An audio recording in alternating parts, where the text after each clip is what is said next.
ہماری سوسائٹی کا ایک بڑا مشہور اور سوشل میڈیا پر بھی یہ موضوع بحث بننے والا مسئلہ ہے، اور تقریباً ہر یہ سٹیج پر اور ممبر پر یہ بات عام ہوتی ہے کہ ایک سید کا مقام زیادہ ہے کہ ایک عالم دین کا مقام زیادہ ہے۔ یقیناً بہت سارے جو مولوی حضرات ہیں وہ تو یہی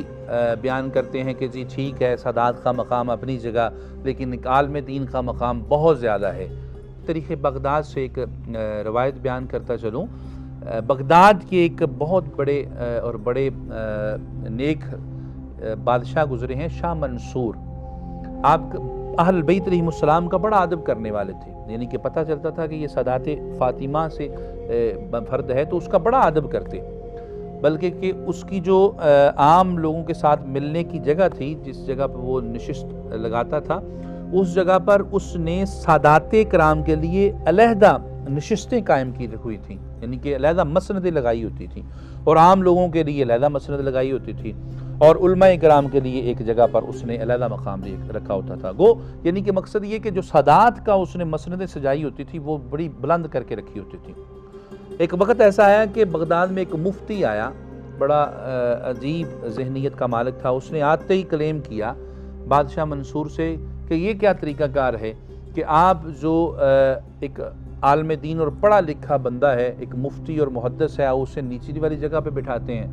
جو سادات ہیں صرف ان کو ان کے نسب کی وجہ سے آپ اتنا اونچی بٹھاتے ہیں، تو یہ تو کوئی طریقہ کار نہ ہوا، یہ تو کوئی ایسا سلسلہ کار نہیں، یہ تو علماء کرام کی توہین ہے۔ خیر اس نے اپنے دلائل بیان کرنا شروع کر دیے،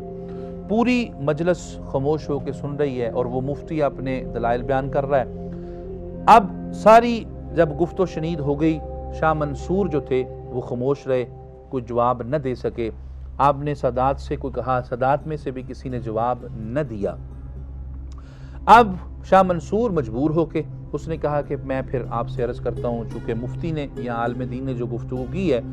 وہ تو آپ کے سامنے اس نے جو دلائل کیے ہیں وہ تو شریعت مطہرہ کے تحت ہیں، لہٰذا میں مجبور ہوں۔ آپ سادات سے کہا کہ آپ نیچے آ جائیں، اور جو علماء کرام تھے ان کو اوپر جانے کا حکم دے دیا۔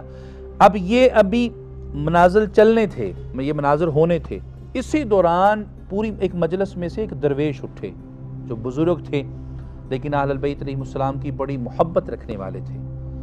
انہوں نے کہا شاہ منصور رکیے، بادشاہ رکیے، میں اس مفتی سے کچھ سوال کرنا چاہتا ہوں، اگر یہ میرے جواب دے دے تو میں اس کی تائید میں بیٹھ جاؤں گا، اگر یہ جواب نہ دے پایا تو پھر جو سادات کا مقام جس جگہ پر ہیں وہ بالکل ٹھیک ہے۔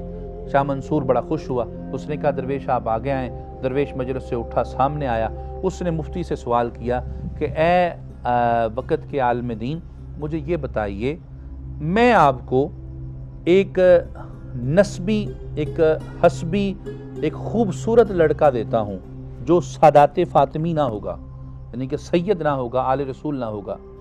میں آپ کو جتنا آپ وقت کہیں میں دیتا ہوں، آپ وہ وقت لگا کر اسے آپ سید بنا دیں، اس کے عوض میں آپ ایک عام انسان گناہگار کا بچہ دیں، کوئی حبشی ہو، کوئی غلام ہو، کوئی بھی ہو، مجھے 7 سال کے لیے دے دیں، میں 7 سال 8 سال کے بعد اسے ایک عالم دین بنا کے آپ کو دے دوں گا۔ اب یہ وہ سوال اور یہ وہ مکالمہ تھا جو مفتی سننے کے بعد خاموش ہو گیا، اور مفتی نے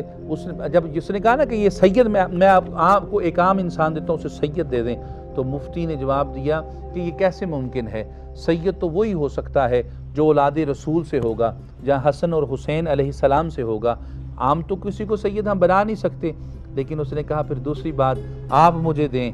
جون سا مرضی دیں، جس مرضی قوم سے دیں، میں اسے عالم دین بنا دوں گا۔ اس نے کہا ہاں یہ ہو سکتا ہے۔ اب وہ درویش کہنے لگا پھر سنیے، اگر آپ کسی بڑے حسبی اور نسبی والے بڑے خاندانی بچے کو